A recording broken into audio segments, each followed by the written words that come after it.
Hello, everyone. Welcome. Thank you for joining our webinar, reflecting on the increasingly complex regulatory environment for M&A deals and its impact, presented in partnership between the Legal 500 and Evershed Sutherland. My name is Alan Cohen. I'm a research editor at the Legal 500. And before I hand over the webinar to our panel, I wanted to give a brief introduction of the topic. In recent years, there's been increasing regulatory scrutiny of M&A deals. Regulators around the world are finding new types of competition concerns in deals, thus extending their regimes or interpreting them in new ways in order to be able to investigate a broader spectrum of transactions, either before or after closure. And the spectrum of investigation ranges from substantial deals to smaller ones, such as the acquisition of startups or new entrants by existing competitors. This extension of the historical merger control regimes enforcement has been made possible by the expansion and sometimes the introduction of a growing number of regulations, allowing governments to intervene in transactions on national security or foreign direct investment grounds. The simultaneous introduction of the new EU foreign subsidies regulation, which provides means for intervention where a buyer has received funding from an overseas government, and the broader macroeconomic conditions have created a complex and uncertain regulatory environment involving ever-increasing risks of regulatory divergence.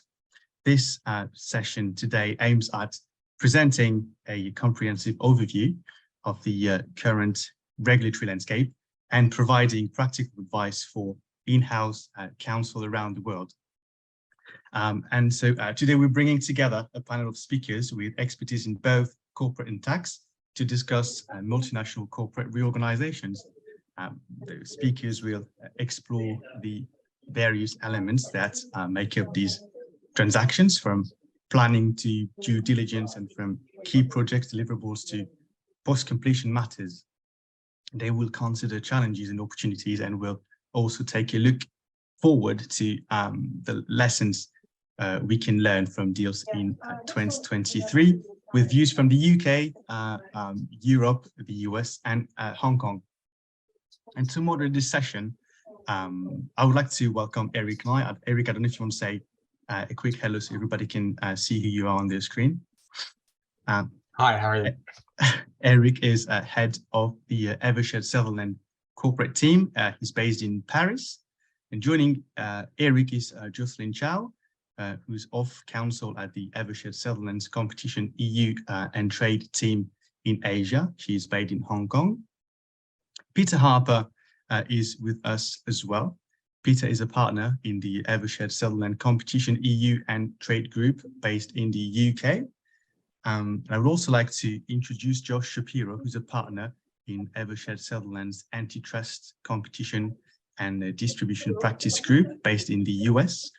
Finally, I would like to introduce their guest and who's going to be the voice of the in-house sector, Emma Griffiths, who is Chief Counsel for competition at Rolls-Royce. Emma is responsible for competition law and subsidy control advice across Rolls-Royce, including merger control and FDI issues on M&A transactions. And prior to joining Rolls-Royce in 2019, I believe, Emma, you worked in private practice specializing in competition and regulatory issues. That's it for me. Eric, I'll hand over to you in a moment. I just want to let the audience know that this panel is interactive. So if you have any questions, please submit them. You have a little Q&A function at the bottom of your screen, and we'll put them to the panel in due course or at the end of the presentation. Eric, okay, handing this over to you now. Feel free to introduce the topic further and please get us on the way. Thank you very much, Anna. I'm really happy to be on this call with all of my co-panelists. I'll be moderating the panel today, and so I thought that before we dive in to the discussion with our panel, it would be useful to take a step back to place ourselves in time, to better understand where we are and why the rules of the game are shifting so fundamentally. So it won't be news for anyone for me to talk about the slowdown in the economy, which most commentators agree has been generated in large part by three factors. And I mentioned them in no particular order of importance. The first one is around supply chain issues. And it's helpful to remind ourselves that it isn't so long ago that Shanghai, the largest port in the world, was still closed. The impact of post-COVID supply chain issues around the world has significantly contributed to the inflationary pressures that we are seeing in the economy today. The second one is around rising cost of energy, which was triggered, again, in large part by the conflict in Ukraine. And I would say that the third one is around reactions the central banks have had around the world to control inflation through interest rate hikes. And we could argue that the effect of these factors has been increased by the geopolitical tensions we're seeing around the world, be it in Europe or the US-China relations or elsewhere. So as I said before, we're clearly at a time when the rules of the games are changing yet again. And it's my view that it's worth trying to step back just for a few minutes to look how we got here, to understand why the regulatory environment is shifting so significantly. In essence, my view is that the rules of the game, both economically and politically, are driven by one fundamental pattern, and that is the swing of a pendulum from a world of empires or regional powers and one of nations or local interests. So when the world is organized by large regional powers, there is, broadly speaking, more stability politically and economically. When nationalism increases, there's generally more instability because there's a greater divergence of interest.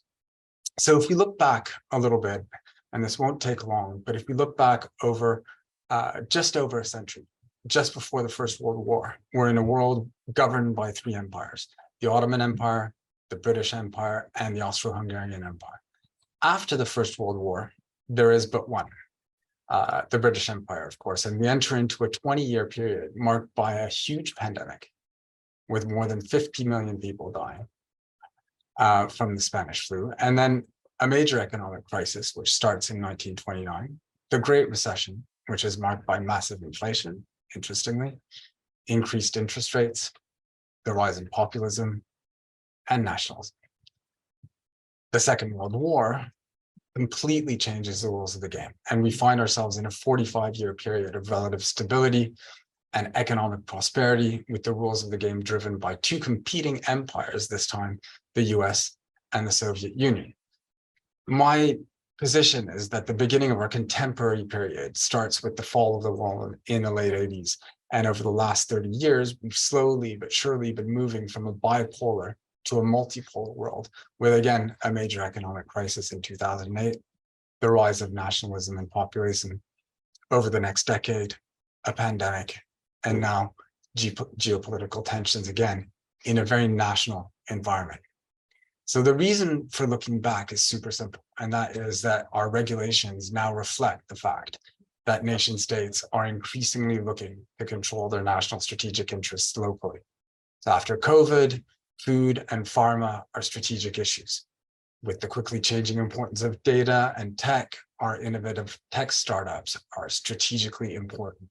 And finally, with the crisis in Ukraine, the energy transition, access to raw materials, energy autonomy are all strategic.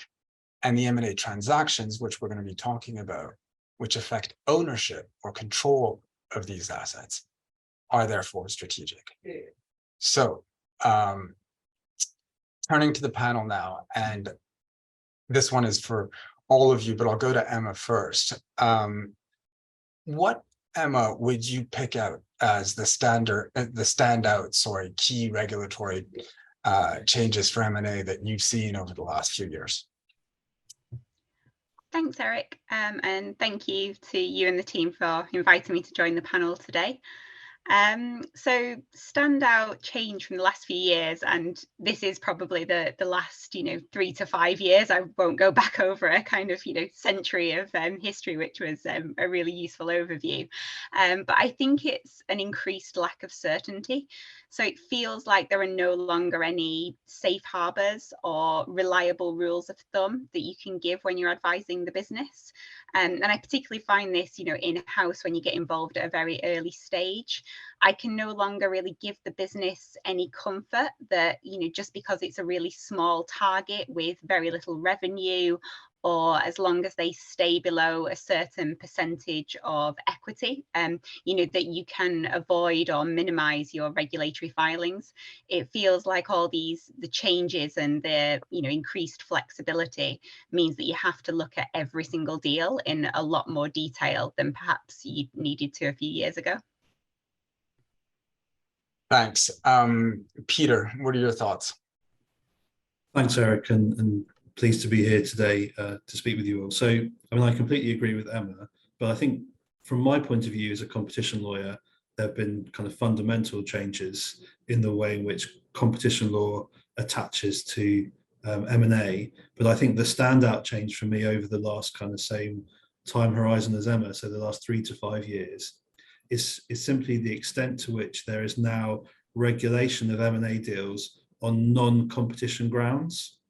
If you take a step back 3 or 5 years ago, if I look at it from a European or a UK perspective, there was no mandatory regime to review foreign investments or to screen for national security issues in M&A deals or investments in the UK. And there had been fewer than 20 deals scrutinised on national security grounds in the kind of almost 20-year period prior. Now we have the National Security and Investment Act that attaches to many deals. There are hundreds, if not more than 1,000 notifications per year. That's a kind of fundamental sea change. And similarly, the case with in the EU, there was no pan-EU screening system for foreign investments. Again, we've now moved completely to a position where most 24 of the 27 member states either have a regime in place or are putting one in place. And that's really, and it feels to me like this is kind of the start rather than the high point, because we have new forms of regulation coming on stream as well, like the foreign subsidies regulation, which I'm sure we'll talk about more later on, which screens M&A deals on the basis of whether or not the companies who are buying other companies have an unfair advantage because of the subsidies they're receiving from non-EU governments. And that I think is a real change. So that's what I'd pick out as the standout for me.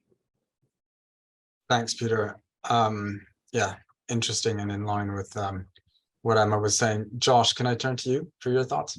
Absolutely. And I'll just say Peter sort of borrowed the words that I had planned to use with sea change, which is really apt. I think particularly when you look at the US, when it comes to merger control, the regulatory landscape just doesn't look like what it looked like several years ago. In fact, the agencies and others are challenging what we really thought previously as bedrock principles of antitrust law in merger control. As everyone is probably aware of the news, the DOJ and FTC has been extremely aggressive on antitrust enforcement. And they've been emboldened really by a presidential regime that has put antitrust at the top of its domestic agenda. And there have been really several procedural and substantive changes, I think, to existing merger review that really have placed significant burdens on merging parties. I'm just going to talk just very briefly about a few of those because I think they're very relevant to clients that are listening as well as to other counsel.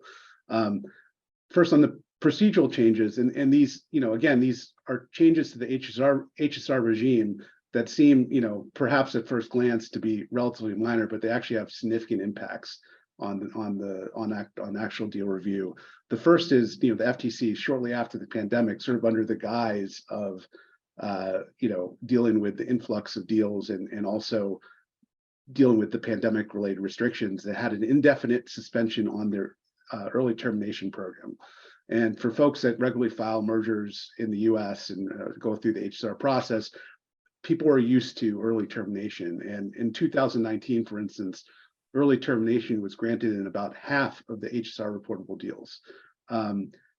Now, by removing early termination, this gives agencies more time to contemplate whether a deal raises antitrust concerns, and potentially what this does really in effect is ensnare some deals that in a protracted review process that maybe in years past might have flown under the radar, quite frankly.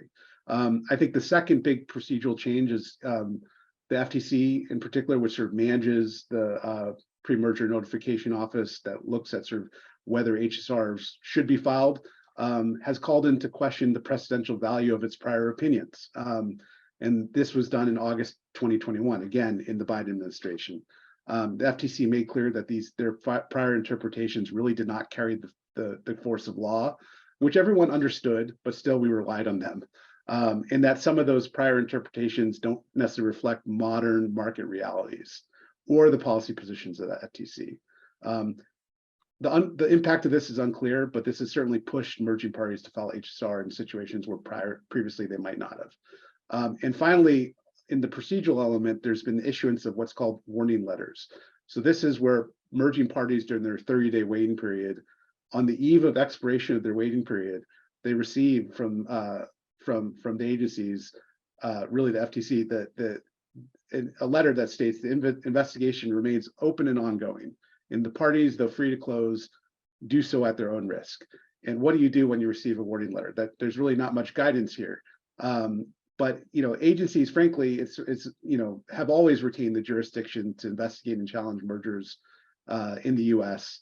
at any time, even after they've been consummated, even after they've gone through HSR review. So this is a bit superfluous, but nevertheless, this adds further uncertainty. And we're seeing merging parties in response building in how to deal with this into their deal documents. And I'll quickly just a few other big substantive changes just to mention briefly. The DOJ and FTC are currently in the process of reviewing and perhaps revising their jointly issued horizontal and vertical merger guidelines. And in doing so, they've emphasized that the guidelines must reflect in obviously suggesting that the prior guidelines did not reflect current economic realities and empirical learning. From my eyes, what's key here is that they've actually said in the statement that the prior guidelines, the current guidelines, may be overly permissive. So I believe this is going to herald a new era of merger law. And then finally, I'll just mention, what does this mean in practice? Well, the DOJ and FTC have both expressed and been quite vocal in a willingness to litigate problematic deals. And really a hesitancies to accept settlements, which used to be the way you resolve deals that raise competition issues. Even just this week, all the regulators are sort of assembled here in Washington, D.C. at the ABA's antitrust section's annual spring meeting, and there have been statements from the regulators being quite strident and expressing their intention on resolving competition concerns over pending mergers through litigation, as opposed to negotiated settlements. The statements have been quite clear. Settlements do not move the law forward. I'm quoting from Jonathan Cantor, the head of the DOJ's antitrust division. And then, there's also been quite a bit of resistance to consent decrees as well. So there's a higher bar for that. So that, again, this is creating an atmosphere of intense scrutiny of mergers of M&A in the US in particular. Thanks, Josh. Lots of stuff in there, and I'm sure we're going to circle back onto it quickly. Jocelyn, your view from Hong Kong. Thanks, Eric. And hi, everybody. Good evening, good afternoon, good morning from Hong Kong. I'm the representative from the eastern part of the world today. In terms of key developments, so Emma mentioned the increased uncertainty around deals and that there are no safe harbors. Peter mentioned increasing intervention on non-competition grounds. Josh mentioned more aggressive antitrust enforcement. I think another key trend I would highlight is the increase of the number of regimes in jurisdictions we can no longer ignore. So in Western economies, you have these new foreign investment and national security reviews that Peter mentioned. In the East, instead, we have a proliferation of new competition regimes in jurisdictions which, frankly, may previously be forgotten, but where authorities now have the determination to strengthen regulation. And these include sizable jurisdictions, including, say, Malaysia or Cambodia, which businesses increasingly see as new destinations for investment and are important parts of the Asia strategy, both looking to introduce their own cross-sector merger control regimes and to create a track record. And then we have jurisdictions where there are merger control regimes, such as South Korea and China, both revisiting the design of their regimes. And China is a great example here because as a lot of you will be aware, last year, for the first time, it revised its anti-monopoly law significantly. It has started rolling out implementing regulations, including on the merger control front. Some regulations are still outstanding, but it's proposing to uplift the notification thresholds to enable SAMR to focus its resources on fewer but more complex deals, which is good news potentially. Which means that some deals may be off the hook. But at the same time, it's also proposing to introduce new thresholds to capture potential killer acquisitions that may not cross the turnover thresholds. So what comes out of it instead is a more tailored regime to capture the right deals that require scrutiny. It may not be straightforward to navigate. Sometimes it can possibly counterintuitive. It has also increased significantly the potential fines for failure to file and gun jumping. So from a mere, say, maximum fine of 500K RMB, which honestly some parties may see as a minor cost of non-compliance. Going forward, it will be 10% of the turnover of each of the parties, subject to a multiplier of 2 to 5 in serious cases. So it won't be a negligible cost anymore. And competition authorities in this region are seeking to create a stronger track record, so I won't be surprised if others follow suit. And all in all, I find it quite interesting that whilst Western economies and Eastern economies seems to have a different starting point. So historically, the East have more focus on foreign investment controls and less on competition, and the West the other way around, if I could put it that way crudely, although Josh may disagree and say that the US has always focused on both. Paradoxically, the two parts of the world may very broadly seem to be moving towards different directions and ultimately end up to be increasingly similar when it comes to the focuses of economic regulation. That's the way I see it. So that's a super interesting point. Maybe I'll stay with you on the kind of general issue of the expansion of powers to intervene in mergers, including those that are below threshold. So what would you say, other than requiring parties to file where the financials of a deal cross particular thresholds? What are your observations? What are the other ways that authorities have adopted to scrutinize and intervene in transactions? Thanks, Eric. You're being nice to be here because Emma's already alluded to it, so I know the answer. and traditionally, turnover is used as a quick and dirty way to identify deals that are more likely to cause competition concerns. And it's because the size of parties tend to be indicative, albeit not conclusive, of market power. And if we take a step back, merger control is actually to regulate the combination of market power that could lead to a substantial lessening of competition. But nowadays, as Emma mentioned, with the emergence of companies that own or control digital platforms or critical technologies that may not necessarily have a large turnover, but nevertheless critical to the functioning of competition. There are concerns around, for example, like killer acquisitions that may cause harm to innovation in critical sectors, which may escape scrutiny just because the deals don't meet the financial threshold. So I would say that there's a wider trend, and I think it's a global trend, to modify competition regimes in order to capture those deals. And there are a few ways to do that. Like, firstly, give regulators power to intervene in below threshold mergers, which is now the case in China and also in Europe, which Emma and Peter may comment on later. And then secondly, you have the introduction of additional and more tailored thresholds to capture those deals. So again, just using China as an example, is going to introduce additional filing thresholds that refer to market capitalization value in addition to revenue to capture targets with possibly less lower turnovers, but nevertheless holding valuable assets. And then the third way is actually to introduce sector-specific thresholds and merger rules. So it's something that authorities are looking at as well. And I find it very interesting because the sectoral focus may bring merger control actually closer to the way foreign investments are regulated as well. And then, of course, when it comes to foreign investment controls, you have potential intervention that may kick in irrespective of turnover, and even where the deals won't lead to any change in control, as Emma also mentioned, but focusing on sectors and national security interests. So the key point is that there are more and more additional touch points nowadays that can be used as metrics to capture the right deals for scrutiny. And I know that these changes are prevalent in Europe as well. So maybe Emma and Peter, would you like to chip in? Sure. Yeah, Peter. Yeah. So, I mean, I completely agree with everything you said, Justin. I think you really kind of summarised it very well. I think if you're looking kind of purely at Europe and the UK, there have been some really fundamental developments over the last few years in this area. If we think about it purely from where I sit in the UK at this moment in time, the UK's competition authority, the CMA, has now become a player on the global stage, much more so than it was before in the post-Brexit era.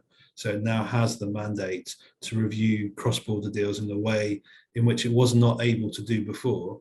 And the UK regime is actually pretty unusual because there's no kind of mandatory nature to it. It's not a requirement to notify, but instead it's a kind of risk-based analysis about whether the CMA will want to investigate something. And the CMA is a pretty active regulator. They say it themselves. They say it's, they explicitly said it's not surprising post-Brexit that you're seeing us more often on deals. And so the UK, whilst the UK rules haven't changed, the UK's kind of mandate has changed, and therefore companies have to deal with the UK regulator and the voluntary nature of that regime and the activeness of that regime in a way they didn't have to before. And then in the EU, again, the rules haven't changed per se, but the European Commission has been incredibly eager to find ways to look at below threshold deals. So again, if you take a step back at a very kind of broad brush level with some exceptions, companies who were doing deals kind of knew where they stood with the EU. If you had certain levels of turnover, you had to notify. There had to be a gap between signing and closing until you had clearance from the European Commission. But that certainty has now left. So using Emma's description of it, the Commission has revised its kind of technical guidance and is now actively saying, and has, albeit on a small number of occasions so far, looked at deals which were below threshold. And what that in practice means, as you said, Jocelyn, is that there are deals now where companies doing those deals may think, well, there's no link here to Europe, there's no link to the EU. Why would the European Commission want to look at it? But actually, from the regulator's perspective, they are concerned that there are some often smaller deals or deals with less of a nexus to their jurisdiction, which they want to investigate because they can see some future harm arising out of those deals for competition. And so I think that is a real change, and that's really felt on deals in practice. And there are other ways that we're seeing that regulators are looking to have a greater ability to intervene in deals in the competition context. Recently, the Belgian Competition Authority, for example, is effectively investigating a below threshold deal. So there was no requirement to notify in Belgium by using its kind of normal competition powers, abusive dominance powers, and basically considering whether or not that deal amounts to an abuse of dominance by the acquiring company. So they're really using all of the tools in their arsenal to try and find ways to look at the deals that they're concerned about. And that's leaving aside things like the kind of future digital regulation that we're going to see, where the big platform companies will have much greater responsibility in a number of jurisdictions to notify deals that they're doing, however big, to regulators, even if they don't meet thresholds. So I think there's lots of different levers that regulators are pulling at the moment in this way. Emma, what do you think? Yeah, I mean, I agree with everything that Jocelyn and Peter have said, particularly, in Europe and this new interpretation, which allows the European Commission to pull in below threshold deals, I think is quite unnerving in some ways. Also interesting, I think, on the point you mentioned about regulatory divergence in the introduction, that I think some of the EU member states kind of have a slightly different approach to how they feel about these new powers of the European Commission. So that's quite interesting to navigate. But away from competition and merger control, I think you see similar concerns as well in the foreign investment and national security reviews. So generally they haven't had financial thresholds that you can rely on and do a more mechanical analysis.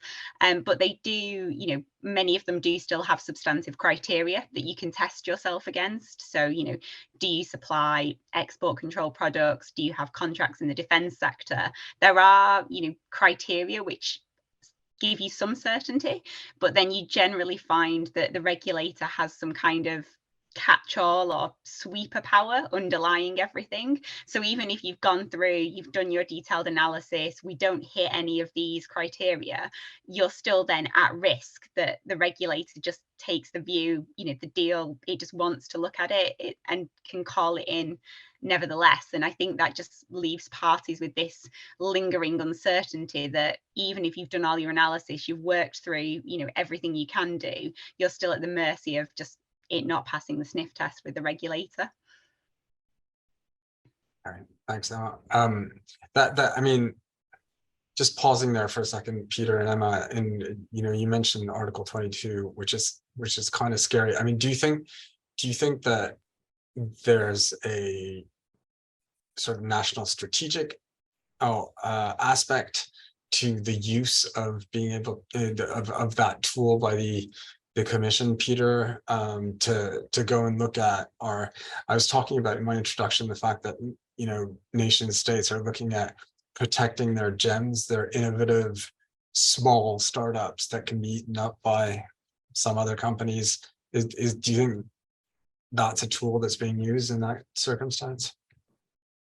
So it's a matter of much heated debate, right, Eric? So it's over the years, kind of the extent to which industrial policy should influence competition within the EU has had different advocates from different member states, and certainly there's been a groundswell of views on it. I think it could be seen in that way. I'm sure if we were speaking to the European Commission, they would say that's certainly not the case. But in saying that, there are other tools that they have been using to potentially deal with those sorts of concerns. I'm sure we'll talk about the subsidies regulation, but also FDI. So they have lots of kind of things in their toolbox. But I think that's an interesting question. But there's probably a different sense of answers to it. We'll come back to it then. Josh, briefly on the broader range of concerns that we've got, and I'm gonna skip right to that next section, conscious of time. The competition regulators have historically been concerned about transactions between major competitors, and that this could lead to higher prices, et cetera, et cetera. But with the advent of new technologies and greater global competition between large economies, how do you feel about the extent to which that's still true? Yeah, I think, well, first off, I would just say transactions between sort of traditional horizontal competitors that lead to higher prices for consumers, that still remains firmly and directly in the crosshairs of regulators. So, but putting that aside, as you suggest, I mean, the DOJ and FTC, and as I sort of referenced earlier, sort of rethinking their merger guidelines, are reconsidering the impact of mergers, and they're thinking about them in different ways, including acquisitions that target nascent competitors, and also, and this is really key, non-price effects of mergers, which again is not a traditional analytical framework that the U.S. antitrust U.S. authorities undertake. And so I do think this the new technologies, the greater global competition, that's really sort of forcing regulators' hands into thinking, is what we previously been relying on for decades working? And I think the answer that you're going to hear from regulators is no. I think from the folks defending mergers, we'd say yes, of course it is. But that's where we're headed right now. And I think that is true. It's making everyone rethink and sort of plot, tread new ground. Thanks. And Peter, from your side on the other side of the pond. Yeah, I mean, I completely agree with what Josh says, and I think it's a global trend. I think if you look, even a few weeks ago, the UK Competition Authority's Chief Executive, Sarah Cardell, made a speech explicitly on this point. She said, yes, of course we're worried about the traditional deals that raise competition concerns, major competitors coming together. We're worried about the effect on prices, but we are also looking at what she described as what competition lawyers will be familiar with, novel theories of harm. Novel being obviously a dangerous word in the realms of certainty for clients. But there's a lot of concern around what will happen in the future because of this deal, about looking at the impact on innovation, on R&D, and there's a lot of, as I say, forward looking at how a small nascent competitor may have developed if it hadn't been acquired by, say, an existing competitor. And it's those sorts of things that are really gaining traction with regulators. It's a global trend, and I think it's not just the UK or in fact the US authorities. I think it's something that's really apparent on all deals, and it will be a domino effect across different regulators if it hasn't already. And I'm sure it's a topic of conversation at the ABA in Washington at the moment. So going back to you, Emma, I mean, do you find it challenging to assess potential deal risks? How do you advise your stakeholders internally when it comes to M&A or investment proposals? Is it more complex now? I think it is, and trying to, kind of educate people that it isn't just simply, as you were saying about price rises, much as, that is still a concern, but trying to get them, to think about novel theories of harm, exploring the counterfactual, as Peter said, how would things have developed in the absence of a merger?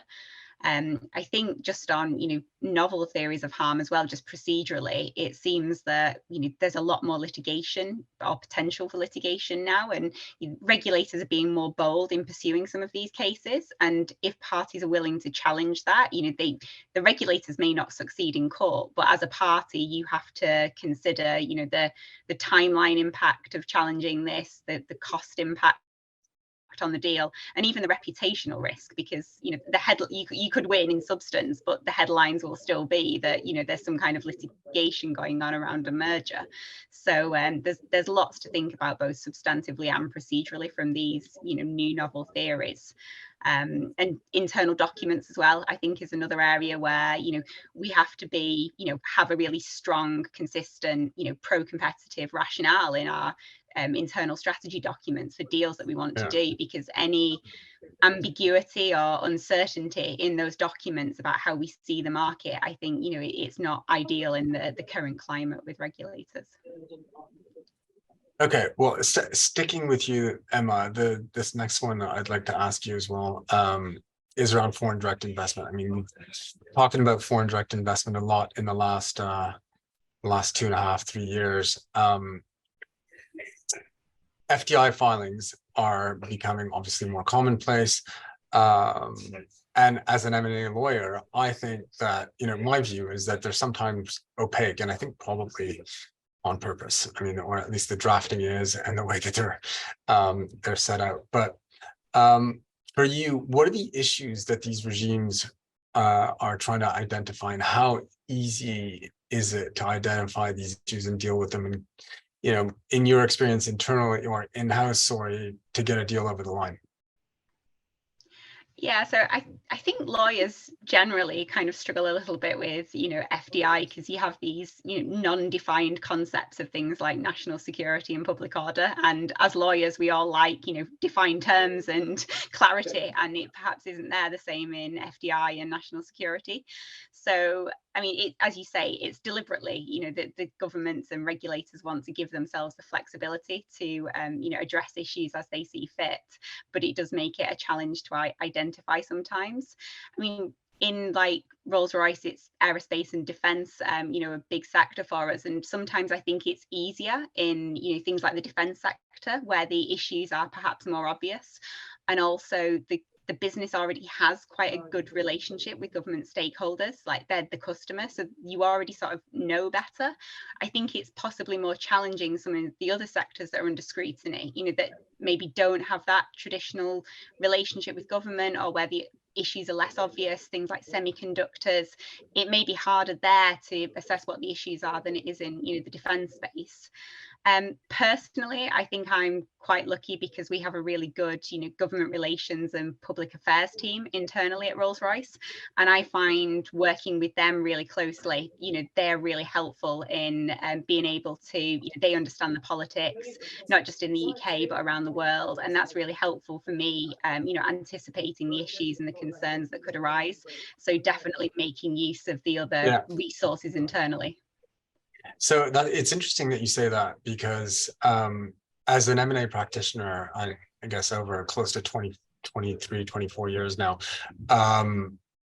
there have been periods where, we pump out documents, and yes, of course, we're strategic advisors at key points, but what you've just mentioned, for those, internal teams that don't necessarily have a public affairs team, or deal volume that's sufficient to be able to warrant that kind of support, we've ended up taking that role. And so I've noticed in the last 3-4 years, our teams sort of not personally, but getting to know, in France definitely, and in other jurisdictions, the stakeholders within the state, and that the value that we add by facilitating and explaining and taking a bit of the opacity out of the foreign direct investment regime, it's made the job fun. I mean, fun, interesting. No, but when I say fun, it's important to be sitting beside your client on issues that really require advice on, in particular in a fast-moving environment. Anyway, that is just an aside. I think we also need to talk about foreign subsidies regulations. Peter. Just very quickly, even though we do have an internal team, I have to say I do appreciate it when, external lawyers are, they understand the broader politics, and we've had great experience of that, in the UK with the new regime, Peter's team, really helping us get up to speed with that new national security and the investment screening unit. So definitely, even where you do have the luxury of an in-house team as well. Thanks, Emma. So Peter, moving to you. You mentioned the introduction of the EU foreign subsidies regulation, another prickly topic. What is it? What do you think the impact of this new regime is going to be? First of all, thank you to Emma for that. That was very kind. But I won't take credit for that. That's my colleague Claire Morgan. So I think that the foreign subsidies regulation, I think, is a really fundamental shift, and it reflects the point you raised, Eric, at the beginning around kind of the interplay between kind of the geopolitical context and how then M&A ends up getting regulated. I think even in the UK newspapers yesterday, the Chancellor in the UK was talking about concerns that the UK has with the level of subsidies that are being granted in the US and the EU under new forms of legislation. That actually then plays into how M&A is regulated, and the foreign subsidies regulation which comes on stream later this year, is going to be a key part of it. It effectively gives the European Commission a new weapon in its arsenal to whereby there's going to be a mandatory filing requirement for deals which meet relatively low thresholds, and where, in particular, where the companies involved or a company involved has received subsidies from a non-EU government. And the definition of what subsidies means is really very broad. And therefore, it's not just kind of subsidies received in the last 6 months, it's the level of subsidies received in the last 3 years. And I think that has both a substantive and a practical impact. Emma might want to talk more about the practical impact, being kind of in-house and thinking about what that actually means in practice for her and her colleagues. But it effectively is an unknown. It's an unknown form of regulation. The Commission will be able to say, we think this is an unfair advantage for this particular buyer, and we think it has a distortive effect on competition, and they can impose really far-reaching remedies. The traditional kind of divestments, but also undertakings, a whole broad range of things. So I think when that comes on stream, that's going to be a really big change in this kind of overarching theme we're talking about in terms of the changing regulation of M&A. But Emma, you may have kind of particular views from an in-house position. Yeah, well, I remain hopeful that in another, 3 to 5 years, we'll be talking about foreign subsidies the way we did about FDI at the start, where it was the new thing and didn't really exist 5 years ago, and now we just take it as a matter of course. And maybe we'll get to that place with the foreign subsidies regulation.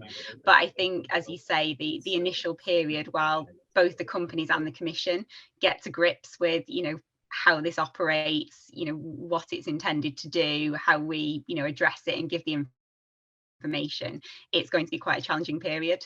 And particularly we have around 6 months until it comes, the notification regime comes into force. But I think that is going to feel like a very short 6 months, with the vast amounts of information that are foreseen to be included in the notification form. It will be quite a lot of work. I think from reading the recent responses to consultation, Rolls-Royce isn't alone in that view. It feels like there are many, multi-sector, multinational companies feeling in the same boat on this. So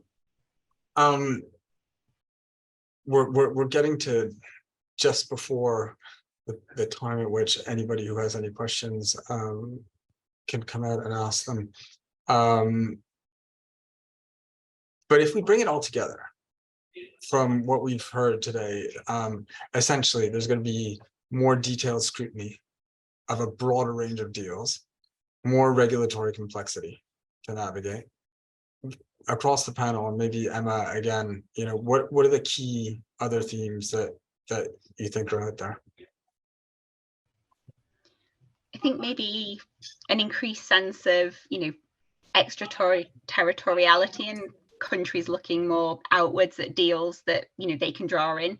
So while there's always been, the risk of offshore JVs having to be notified, I think there's now an increased sense that you have to look more broadly. There won't necessarily be a really clear local nexus, but that doesn't mean that a filing obligation wouldn't be required. So taking that expansive approach and really thinking it through. Okay, Peter? I think the potential for divergence between regulators and different forms of regulation. It wasn't so long ago now, just putting my kind of competition lawyer's hat on, that you would have a big global deal, you kind of, there are remedies, you'd agree remedies with, say, the US agencies, the European Commission, and then you get all of the other regulators on board with that, and it would be like effectively everyone following suit. I think that's increasingly going to be hard to manage, both because regulators now have different ways of doing things, even within the same form of regulation. So different competition authorities have different focuses in some ways, different ways of assessing deals, and that can lead to divergent outcomes. But also you've got the divergent outcomes between different forms of regulation as well. So I think whilst a lot of regulators are talking a good game, saying, we definitely want to coordinate, we want to act in a coordinated way. How that actually plays out in practice in the coming years, I think it is yet to be seen, and there's much more scope for divergent outcomes. Okay, and Jocelyn, your thoughts? Yeah, I mean, like Peter has already mentioned greater divergence between regulatory processes, and linked to this is actually also the point I mentioned. First thing being there are more and more new regimes to navigate. So what follows is also the need to take into account local nuances, including in relation to procedures when planning the deal timetable. Like a lot of us will be aware that typically competition regulators are required to abide by a statutory time frame in looking at deals. But then a lot of jurisdictions, for example, including China as well, have introduced a stop the clock mechanism, which will enable them to basically suspend the process until they're satisfied that they've got all the materials required to complete the assessment. So a lot of the times our M&A colleagues would ask us, okay, is 1 month enough? About 2 months? In reality, we can never be sure. And even though it appears that like, well, this power is meant to be used sparingly, we've already noticed that regulators have already used them in the region. So just it adds an additional layer of uncertainty on timing that deal teams need to be alive to. We have the same issue in France where when you're making a prior authorization in the context of foreign direct investment for in front of the Ministry of the Economy liaising with the Ministry of Defense, they've got a statutory time frame, but it only starts ticking once they've confirmed that they've got all of the information and all the documents that you require, and they never really confirmed that. So you're left yet again in a bit of flux, but that's manageable by actual conversations with the people on the other side and knowing those teams. Exactly.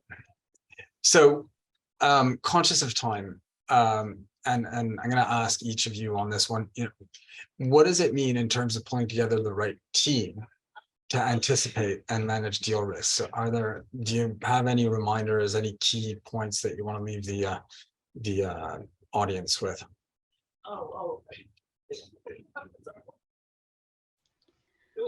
Maybe from an in-house perspective. Go ahead, Emma. I just say try and get yourself involved really early with the business and the M&A team, so you can be involved from like a really early stage of thinking. Generally making a nuisance of myself and just popping up everywhere I can, I think seems to be my top tip of how to get yourself involved in deals. Joshua, sorry.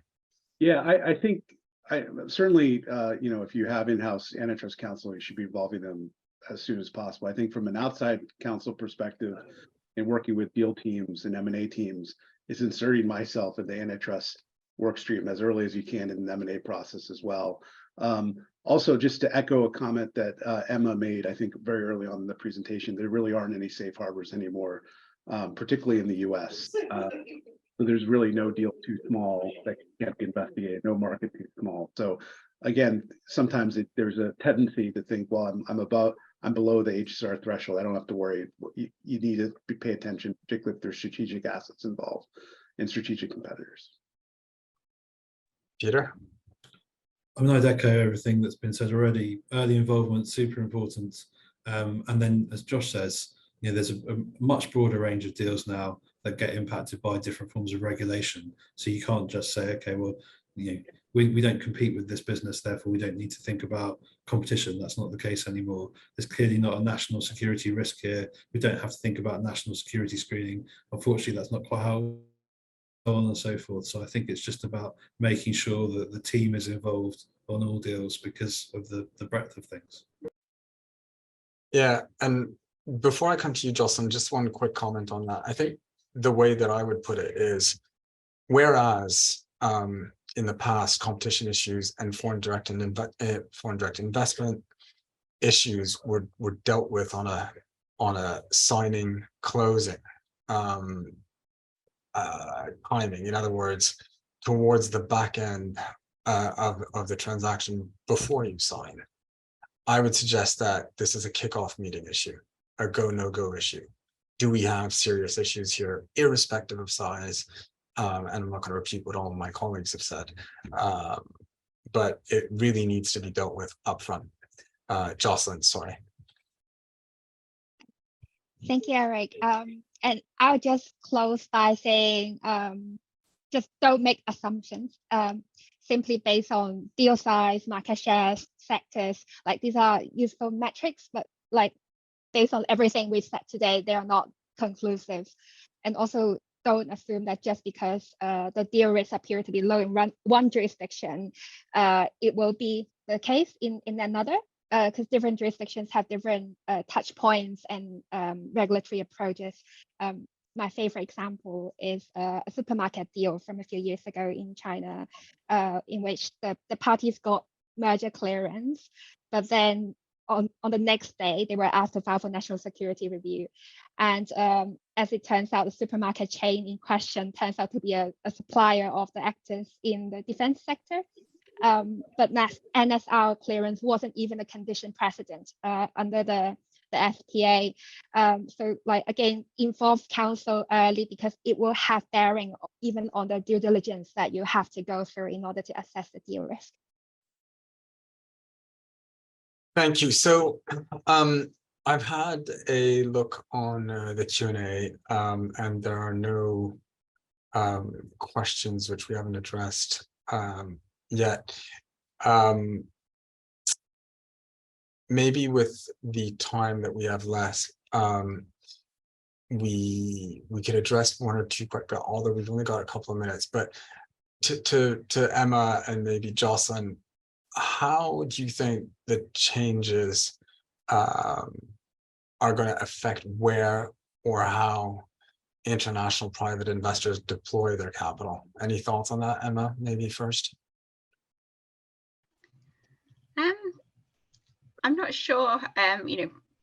I guess I'd be interested in Jocelyn's thoughts, but I think for me, it's, the business are going to have their own commercial drivers of what they want to do. And I sort of see my role as helping them navigate the way through that and trying to get them to the end point they want, despite all of this complexity. Every country, every jurisdiction will have its own challenges. So I think I'm just more expecting to be busy helping my colleagues get through it rather than necessarily changing their minds on what they do. Okay, Jocelyn. This question actually resonates with me a lot because, as you would imagine, a lot of investors in my region are quite acquisitive and outward looking. So what I hear a lot is, okay, we have some money to invest, like where's the best place to invest? And because of the increasingly difficult regulatory environment, one approach I've seen that is increasingly adopted by investors is to focus on non-sensitive sectors. Although as Peter and Emma mentioned just now, sometimes it's not necessarily easy to conclude on. And also, what we haven't touched upon today is global sanctions. From what I see, it actually has a real impact on investment initiatives because investors want to avoid partnering up with companies that may ultimately be sanctioned or forming a JV that will ultimately be tainted.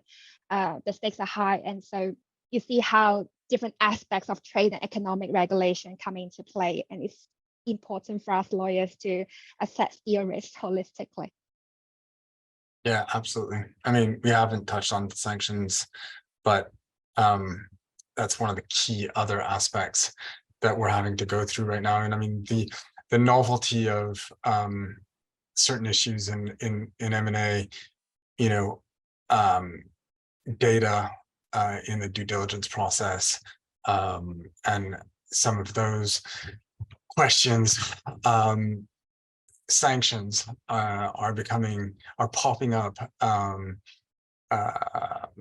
not just where you would expect them, but also in some strange circumstances. I mean, I can't go into the details of the deals, obviously, but you ought to be looking at the sanctions position, even if it's only to kind of ascertain that you've got nothing to worry about, but you should be asking yourselves the questions in the beginning, because like all of the regulations that we've been talking about, it's not sometimes it's intuitive, but it's not always intuitive. Look, I think we're coming up to time. I wanted to give particular thanks to Emma Griffiths for her really insightful comments, actually, and her point of view from Rolls-Royce, which